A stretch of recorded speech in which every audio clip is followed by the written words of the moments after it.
I'm Bill Drake, president of Friends of Sierra Rock Art. We were formed in 1990 to help protect the ancient petroglyph sites in the northern Sierra region. For the past 30 years, we've worked closely with the Tahoe National Forest as well as with other entities. Today's program will give you a good sense of the rock art in our region, also who made them and how we work to protect them. You can find some further resources on our website, sierrarockart.com, and also we'll give you some resources at the end of the presentation. I'm Nolan Smith. I'm a retired district archaeologist from the Tahoe National Forest. I worked there for 40 years in managing the many cultural resources. I worked with Friends of Sierra Rock Art since the mid-90s, and it's been a wonderful working relationship. We've managed to protect many sites, monitor sites, as well as do inventory with Friends of Sierra Rock Art. They've been a big assist to the Tahoe National Forest over the many years. This presentation is titled Ancient Petroglyphs of California's Northern Sierra Nevada. The presentation is presented by Nolan Smith and Bill Drake. This presentation will discuss Style 7 rock art, meanings, interpretation, and things like that. Who made the images? We'll show you examples of images and sites. We'll talk about site management and protection, possible interpretations of some images, and problems related to rock art interpretation. The Martis Archaeological Complex dates roughly 1500 to 4000 years BP. Some of the major characteristics are atlatls and spears, basalt tools, grinding slicks, and hand milling stones. The Martis peoples were hunters and gatherers, and most archaeologists think that they're ancestors of the Washoe. This image here shows the different cultural groups in the area, and it has an overlay here of the Style 7 rock art, and that's in these plus sign symbols right through here. And you can see it overlaps Truckee, Lake Tahoe, Grass Valley, Auburn, almost down to Placerville. And that was the approximate range of Style 7 petroglyphs and the Martis Complex. This photograph here shows an arrow, feathered arrow at the base, as well as a shaft which you inserted in there, as well as the atlatl itself. On the atlatl on the left end, you can see a hook. On the bottom, you can see a weight, atlatl weight, which is attached to the atlatl itself. And you can see here it's a handle to throw the atlatl. Here it is constructed together. You see the dart. It's put together. It's in the atlatl ready to be thrown. And the next photograph is of a gentleman casting the atlatl and a young lady who has already cast hers. So you can see how the atlatl flies. The use of the atlatl, it's an Aztec word. It kind of means spear thrower, or it assists in throwing the spear. It can toss a spear much further and much harder and much more accurate than hand-thrown spears. So it's a very useful implement that the Martis Complex people had. Here are some samples of basalt tools from the Martis Complex. You can see points, spear points, dart points, things like that. This next one here is a atlatl weight, which you saw earlier in the earlier picture when it was half to the atlatl itself. This is how it would look out on the ground. You might find it. And then these are drills. In this case, you can use your thumb on it and your forefinger, and you can use it to twist and turn and create holes and things like that. Oftentimes, drills were made from existing artifacts that got broken in the process of manufacture or use, and they worked them down into a drill or another artifact. Local ethnographic background includes the Washoe, which are centered around Lake Tahoe, and they utilize both sides of the Sierra Crest. The Nishnawbe of the Maidu inhabited the valley and foothill region on the western slopes of Sierra Nevada, and utilize the area east up to the Sierra Crest. And as you may as well as surmise that the area in between was kind of a no man's land in Sierra Nevada, say around 5,000 foot elevation higher up. Both groups utilize those areas. This photograph here shows Washoe territory, past and present. The green line shows the traditional nuclear territory of the Washoe, and the blue line shows the traditional peripheral territory. So it extends down into the valley and over to Pyramid Lake in terms of the peripheral area. The Washoe had a huge area, but later on it was kind of constricted when the Nissinan came in. Here you can see a photograph or a picture of the Washoe, the Nissinan area. It shows Sierra, Nevada, Placer, El Dorado, and parts of Sutter counties, extended up to the ridge, the Sierra Nevada crest. Okay, now we're going to look at some different petroglyph sites that are found on the El Dorado, Plumas, and Tahoe National Forest and the surrounding areas. For this first site, the gentleman on the right is Hank Meals. He's a highly respected member of our area. He's an archaeologist, historian, and writer who's made a lot of contributions to our community. And in this photo, he's leading a group to one of the largest sites in the North Central Sierra. And looking at this, it's important to remember the landscape within which these sites exist. We tend to look at a site, whether it's archaeologists or members of the public, we look at sites and look at images and tend to forget that they're part of a larger context, which relates to the environment around them and the overall landscape. We can think about the Navajo or Dene people in the Southwest. And for them and their environment, all the mountain peaks around them are part of their creation stories and other stories. And within them, they feel they live in a sacred landscape. So when they put their sites in that area, it's part of a whole sacred landscape. And we can imagine that other ancient people have perhaps some similar views. So it's important to keep in mind that when we think of rock art, we need to also remember that it's part of a larger picture. So this is a site that Hank is going to. This whole outcrop is covered with hundreds of petroglyphs. It happens to be made of magnetite rock, so it's magnetic. And Hank Mills told me on one occasion that he was talking to someone who had spent a lot of time in that area and from across the canyon had observed during a thunderstorm the lightning hits this rock repeatedly. And that's something that certainly would have been significant to the native people that spent time here. Here's one of many images, some very unusual images. Some we can never know what really they're meant to represent. And again, we're taking an image here and it's taken a little bit out of context. So it's good to keep that in mind because it has a context of the images around it. If they're all one grouping, we call that a panel of rock art. In this case, we have this whole site. So we have to remember this is part of a context that we're considering here. Another image of the site sort of looks like two duck's heads, but we can't know what that is. This is one of my favorite images of the site. I found this very intriguing, very unusual image. And here we have a bighorn sheep, and bighorn sheep were in the area of the High Sierras for the ancient people. And this is not a Martis image. Most of the sites you'll be seeing today were made by the Martis Complex, the ancestors of the Washoe. This particular image is not Martis, and this site, while some images are from the Martis people, there were other tribes, other groups that also visited the area and made some of the rock art. That last site was in Sierra County, and now we're moving to Nevada County. Again, we have a site at higher elevation with nice views. In this picture, we can notice the water in the background, so this would be a good place for occupation.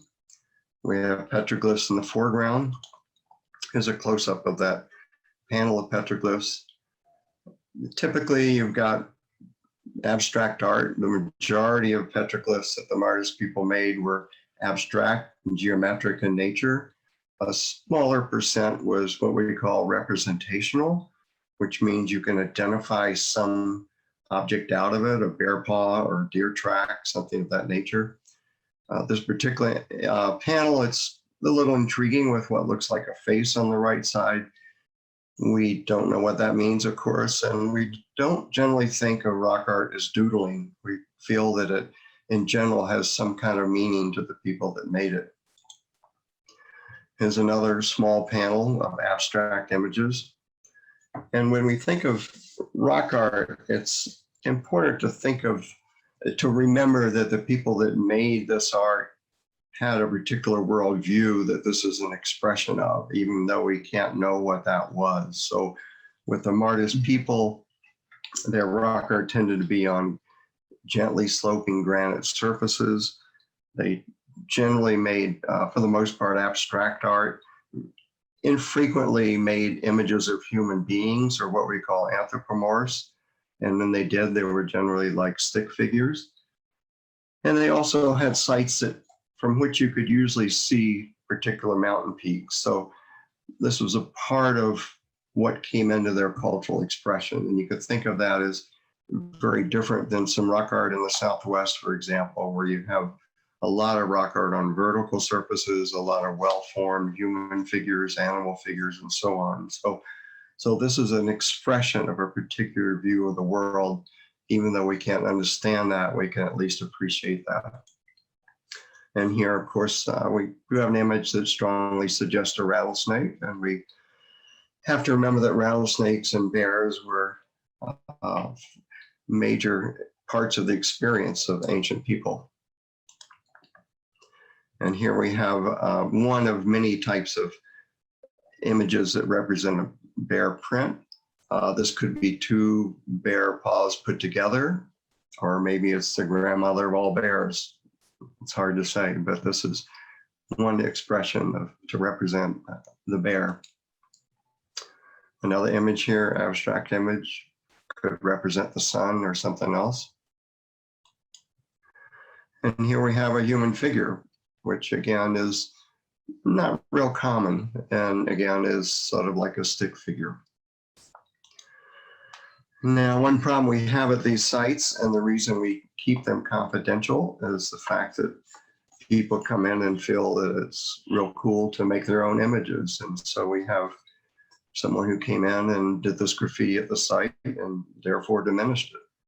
Here's another picture of an unusual set of images on a vertical surface. And this is at the same site, but you can see this graffiti, which was probably made a few decades ago. The 1910 data is probably a fake. And it's right on top of, right next to rock art that goes back 1,500, 4,000 years, back to potentially the time of the pyramids. And here someone's come in and done an act of destruction. Moving to another site, also in Nevada County, we have rock art on this outcrop here. In this picture, the person on the left is Bill Slater, who worked with FSRA for 30 years as one of the district archaeologists of the Tahoe National Forest. And you can see you've got a great view. The site, like many of them, has a great view, and you can see other mountains from the site. This particular site has a number of very interesting bear paw images. You can also notice that there's a lot of lichen, which is growing on the site. You can see those black and gray splotches that are lichen. These pictures were taken in the early 90s, and the rock art has, the lichen has increased noticeably since that time. And gradually, a lot of these images and on a number of sites are going to disappear. At this point, we don't feel it's something we are able to mitigate. So it's just an act of nature, but it's sad to see the impact on the rock art. Here's another set of images of the site that are a little more abstract.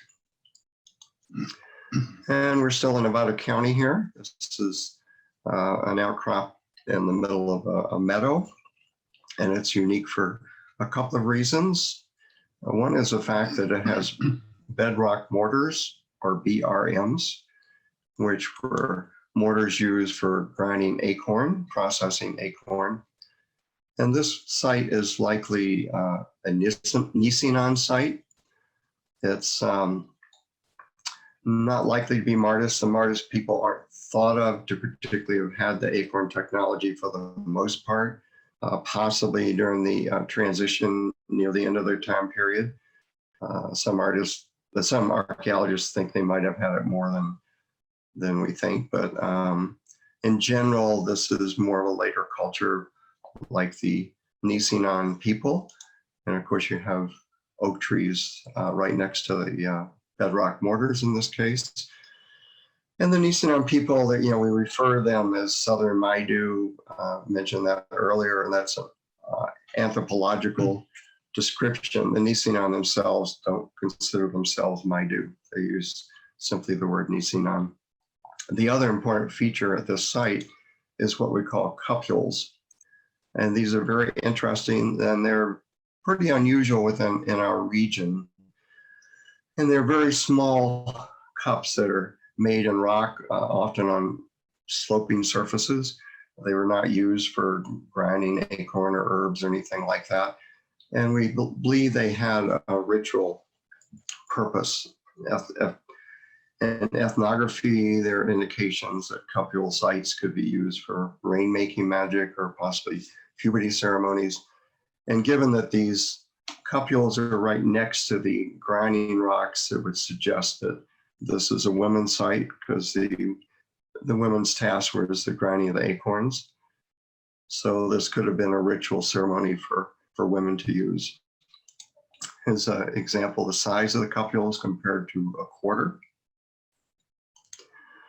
And now we're moving to Placer County, and this is another very large site. There's a lot of rock art images on this outcrop. And the people in the group are being very careful to try not to walk on the images. That's a challenge when you have rock art sites on gently sloping surfaces, but heart-soul shoes can wear down the edges of petroglyphs. We also don't do rubbings, where you put a sheet of paper over an image and use something like graphite to outline the image. That can also, over time, wear down the edges of images. We don't put anything in images like chalk for chalking or anything else that might hinder possible dating techniques or in any way disturb a site. This brings out an interesting feature here with these images. When you look at the bear paw image on the right, this is a case where you have another rock that's what we call an intrusion that's broken through the surface of the outer layer of rock. And in this case, you have that shape which the Martis people then used to create the design of a bear paw. And we have a number of examples of that, how they used a natural feature to create images. A couple of examples of bear paw images at this site. And then in this particular picture, you'll see a lizard right here. So this is one of the images at the site that we would call representational, that you can identify a feature with. And then here you have where someone came into the site and made this image of an owl because they thought that'd be cool to do. So you have an example of site destruction. And graffiti can be a little tricky because in this case, for example, we have this image, which was from 1888, not 1988, made by Hattie Sproul, part of the Sproul family that's related to Sproul Hall at UC Berkeley.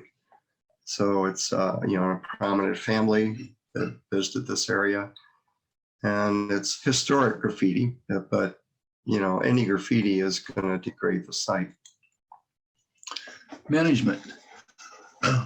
Management consists of survey and inventory, site recording, photography, mapping and sketching, monitoring and documenting effects to sites, as well as report findings to the agency. This here is on the photograph on the trail, going to do some survey work to locate petroglyph sites. This is an archaeologist here, and she's going over to a petroglyph site right now in Picayune Valley, part of the survey.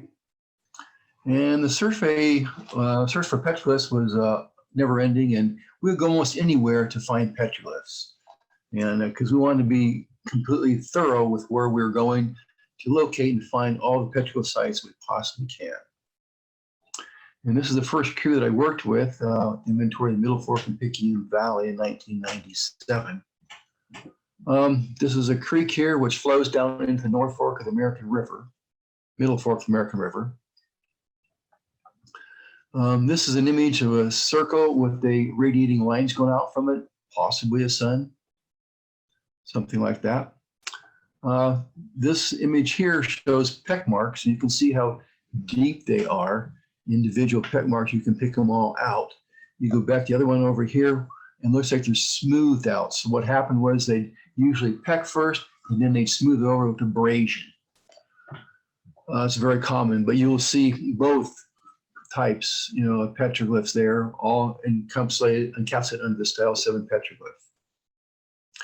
Here we see a bear paw on the right, and you see a circle here with radiating lines, concentric rings, and a bear paw all together.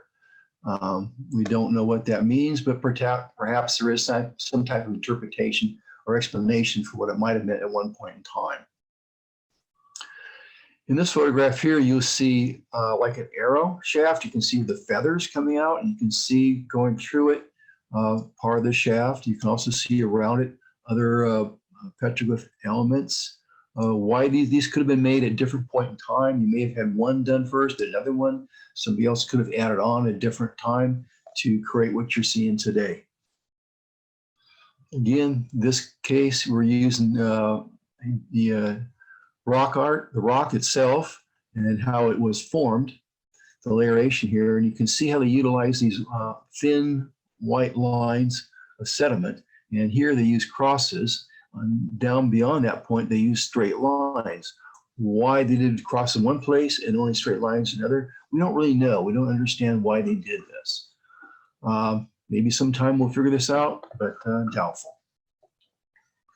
Again, they're using the lines right to here. And in this one picture here, you can see this line going up to here, part of the rock formation. And then here you see more cross lines going inside, keeping inside of that. Above it, you see these wiggly lines. Again, abstract forms. So this site is in Placer County, and it's an important site for our group because it was related to our founding. It's got one of the most spectacular views of any site that I can imagine. It's about 6,500 feet elevation with the wild and scenic American River 3,000 feet below. The site itself is this outcrop next to the shovel. So the shovel gives you an idea of the size of it. And I used to come visit this site in the late 1980s, and then around 1989, I came to learn that the site had been vandalized, that some pieces had been stolen from it. The rock's very fractured. And around 1989, there was a work crew that came out and cemented the rock together to try to preserve it and also prevent further theft. But because of the realization that some of this rock had been stolen, this site that is really a very special place, some of us came together and created Friends of Sierra Rock Art to help protect places like this. This is a drawing of that panel of rock art, and this is by John Betts, who's an artist and archaeologist. And he's given me permission to use his drawing as long as I give him credit for it when I do educational presentations. You can look at the images here and see a lot of abstract images. You can see some bear paws, some other animal prints. You can see what looks like a sun design over here. Some very unusual images. In general, with these sites, they have some commonalities. I mean, they were part of the same style 7 rock art, we call it. They were made by the Martis people. You have a lot of bear paws are common, things like that, a lot of abstract images. But sites, a number of them also can be unique and have some unique features.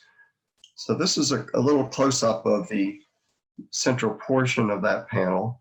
You can see different bear paw images over here and over here on the upper left. The central design is very unusual. And the images at the site are a little deeper than some at other sites too, which is intriguing. This is a photograph of that actual part of the panel. This was taken in the early 1990s. If you look, you can see some dark splotches from lichen that's growing at this site. Since that time, it's advanced somewhat. Here we have a couple of bear paw images, some other tracks up here. You can see the cement where the rocks were cemented together. A sun-like design. Also, you can see lichen in this picture from some of the little gray blotches that have increased over the past 25 years. And with this site, it was owned by private landowners over time, and we always had a dream of getting it into the Tahoe National Forest, so it can have some degree of protection, even though some of the landowners were good about the site. And in the mid-90s, I took several people up to the site, including some land managers for the Tahoe National Forest, in hopes of somehow working to get this site into the hands of the Forest Service.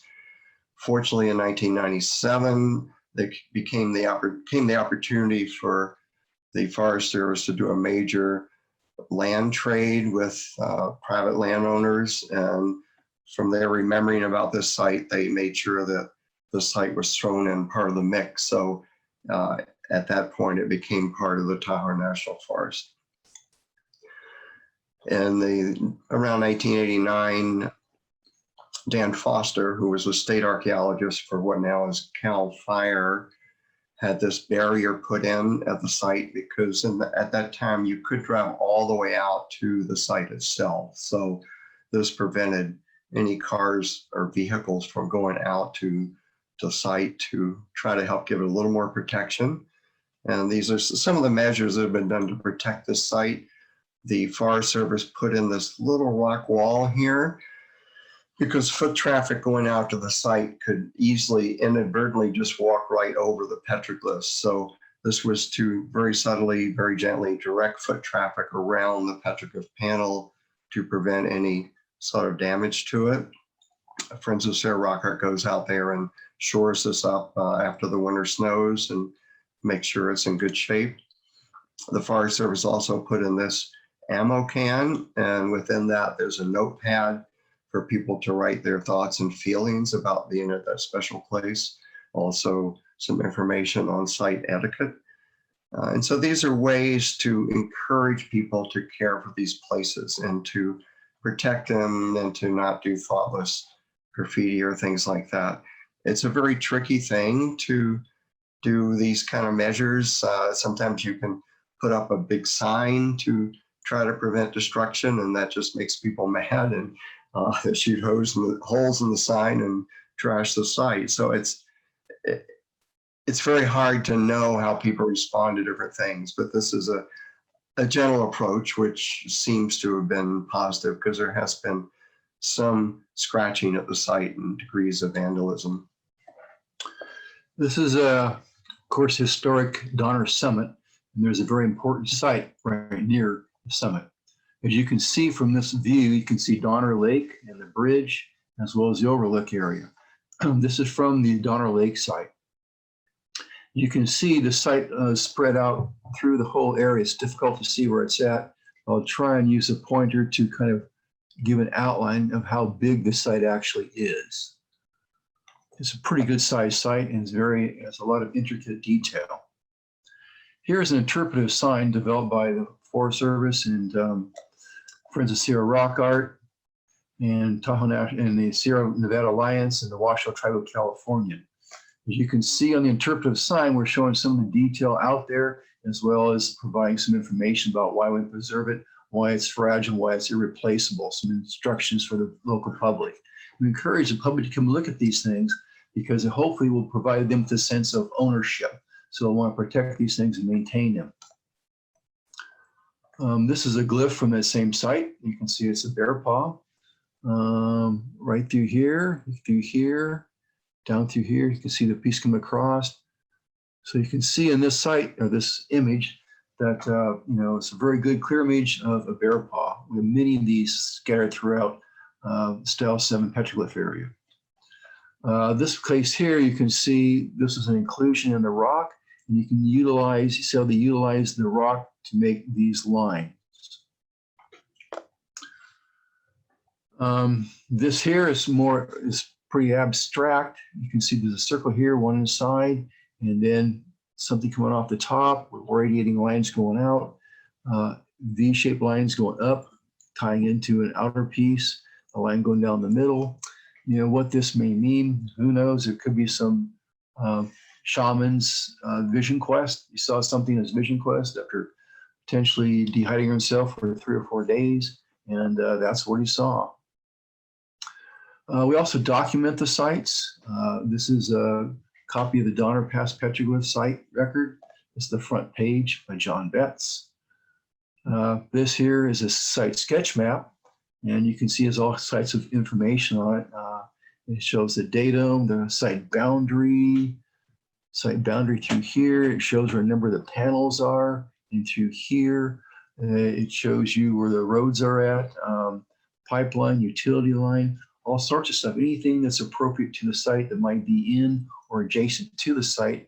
So somebody who's coming back to the site can find it and check these things out. This image here is of a feature sketch. It shows just one panel. You can see it says petroglyph panel 22.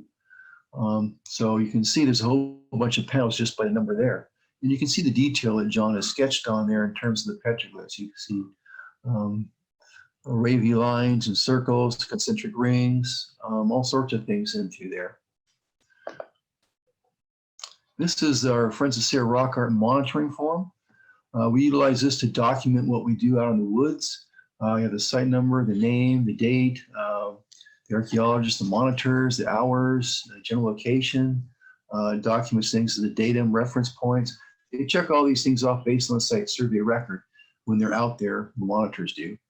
They discuss disturbances and any recommendations to the site, like creating a big log jam or something like this to prevent people from driving down a road to the site. They also continuation part of it there, and conditional things such as maps, sketches, and photographs you can add. So, and also down below, you have emergency numbers of people to contact. So anyway, Friends of Sierra Rock Art utilizes this form to document what we find out there and manage the sites. So now we're moving to El Dorado County, and this particular site is near a ridge top. It's an amazing place, and one thing that's phenomenal here is you can see for miles from the site. And that while there has been sheep grading historically over time, so the landscape's been modified a little bit, but for the most part, you can stand at this site and see what people saw 1,000 years ago. We used to visit this site in the early 1990s and became aware of a plan to develop this site. It's on private land, and there were proposals for either a golf course or a housing project.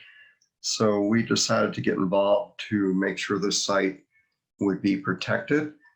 And around 1993 or 94, I took the lead of the local Indian council out there, and we agreed to work together to try to protect the site and to work to develop a proposal that would be agreeable to the Native community and the county and the landowner. So we spent a lot of time on working on that in the mid-90s. This is one of the rocks at the site that has petroglyphs. There are 28 of these rocks that each one is a distinct unit. So it's like a panel. So we say there are 28 panels of rock art. And this rock happens to be andesite. And there also is a quarry of andesite very close by where the ancient people would work in the quarry to get rocks to use for tool making. And this site goes back hundreds and hundreds of years, I would say, in my opinion, at least 1,000 years or so.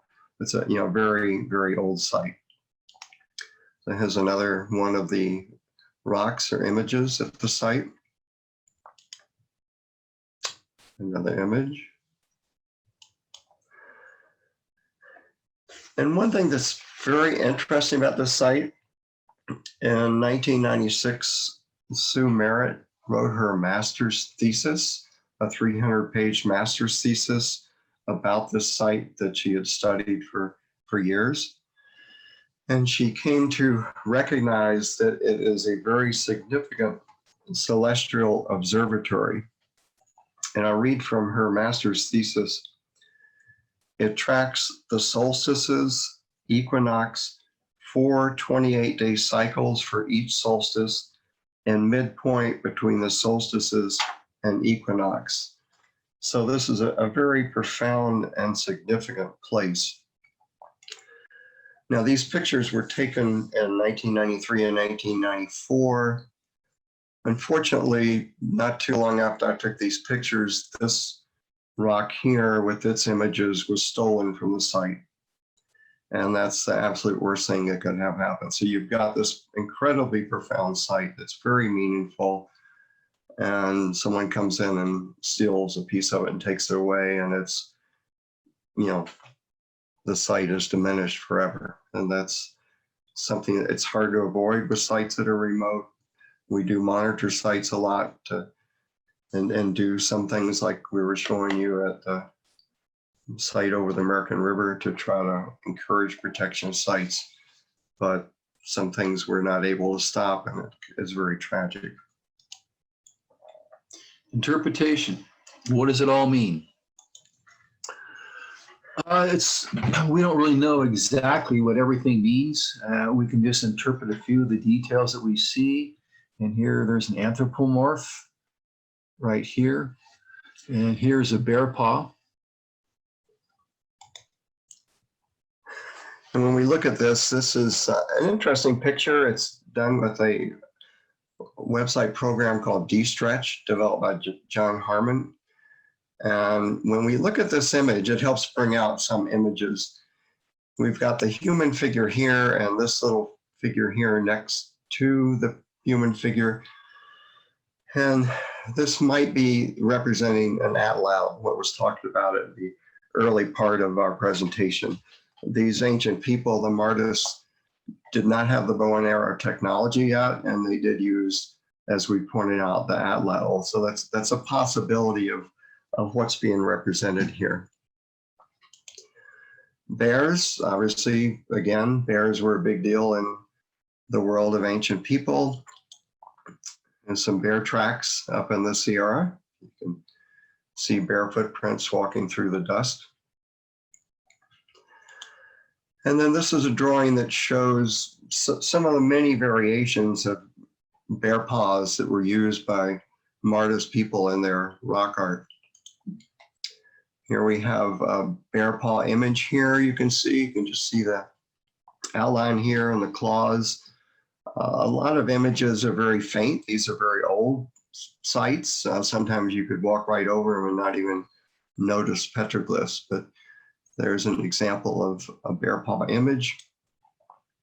And if you look at like a field guide, like Peterson's field guide, animal tracks, this is basically what black bear footprints, paw prints would look like. And then we have this particular image, which is at a Martis site.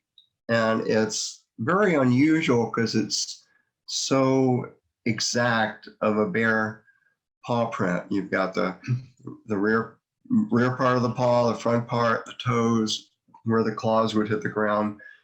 It's unusually accurate, which we imagine might have had some significance to the people that made it. It's so different than your other stylized bear paws that we've been looking at.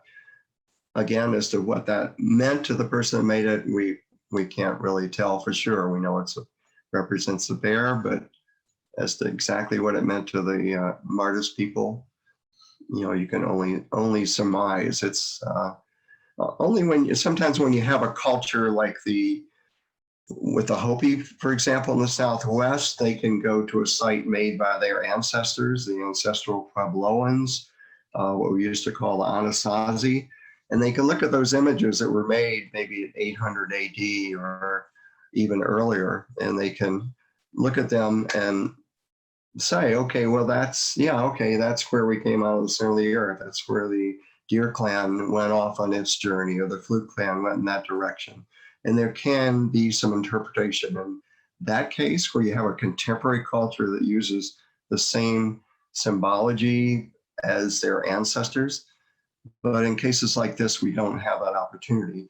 And even in those cases, you can only get a glimmering of the meaning because it could have many other meanings to the people that made it, even though our contemporary culture can have its interpretation of it. Here is an image of a rattlesnake. You've seen a couple images before of rattlesnakes being utilized in petroglyphs. And here's another one. You can see there has the tail here, as well as you can see the body going through here. I don't know what happened to the head. Maybe it got cut off. But anyway, this is obviously a rattlesnake petroglyph. Very long one too, probably over 6 feet long. Here's a much smaller petroglyph image of a potential snake or maybe a string. You know, it could be either one of the two of them, or even something else. And here is a photograph of a snake. As you can see how the body comes like this. And if you go back to the image before, you can see how it goes up and down like that. So that's a good representation of a snake. And you can see on the ground, this is how it would look as a snake goes over a dusty area. This is an image here with a circle on the inside, radiating lines, and a ring on the outside. It could be a star or something like this. It's hard to say. And you think about what they had out in the, when they're out on the ground, out in the woods, on the backcountry, what the things they might see that they would represent something like that. Well, maybe an eclipse, maybe a flower. Here's another image one. This one has just a circle inside with the radiating lines. Perhaps Halley's Comet. So these images possibly represent maps. We don't know for sure. These are Martis images, a little unusual. We don't see images like this very often. On this slide here, we'll focus on the bottom part of that drawing, which again looks like it could possibly be a map. Will Gortner, who spent 30 summers studying Martis sites in the Sierra, ended up making this drawing in this picture in the bottom half. He took the image of the petroglyph and then recreated it, drew the river going through the area and dots where petroglyph sites are in the region as a suggestion of one possible interpretation that this might be a map that shows where certain sites are in relation to the river. We'll never know for sure, but that's one possibility with this. And I want to mention a couple of things about interpretation. And as I mentioned, we can know we're looking at a bear paw, for example, but not know what that actually meant to the person that made it. Sometimes interpreting sites or images can get in the way of other possible interpretations if we get too fixed on our interpretation. So that's something to be cautious about. And there's also, in terms of the nature of rock art itself and how that's looked at and interpreted. These days, in a lot of popular literature, rock art is portrayed as either mostly or entirely made by shamans and being shamanistic. And there have been a number of people who refuted that view. Certainly some rock art is clearly shamanic in nature.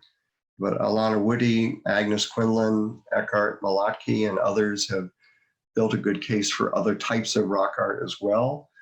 Alana Woody and William Cannon have shown examples of rock art at habitation and food processing sites that is not shamanic in nature. So we need to keep an open mind with that. And also there's a little bit of a bias in archaeology in some ways to look at rock art as made by males.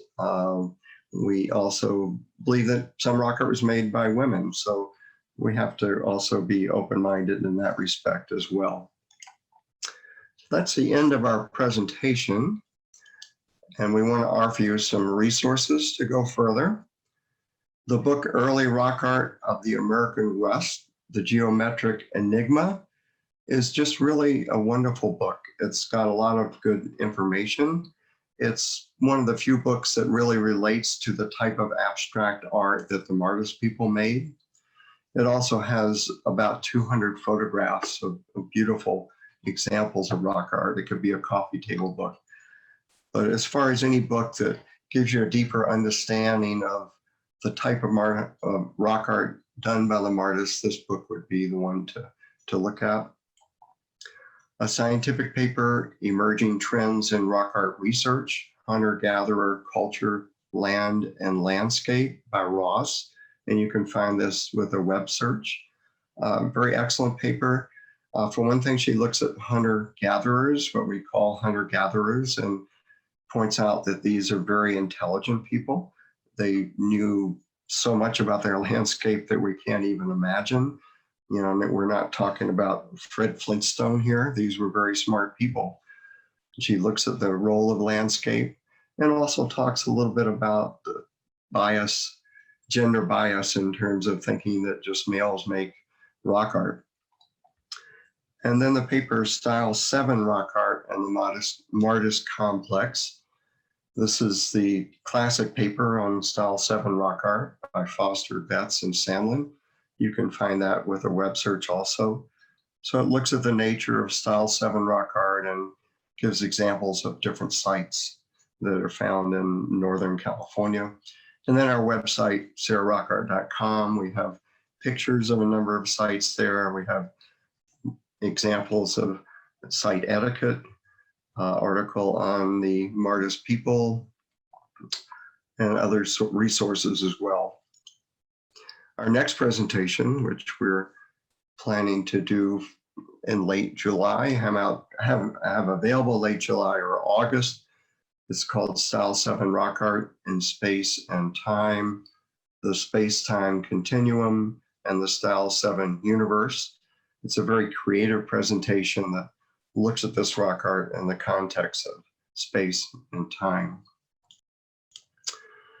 And that's our presentation. We thank you for joining us and thank you for watching this, and we hope it's been meaningful for you.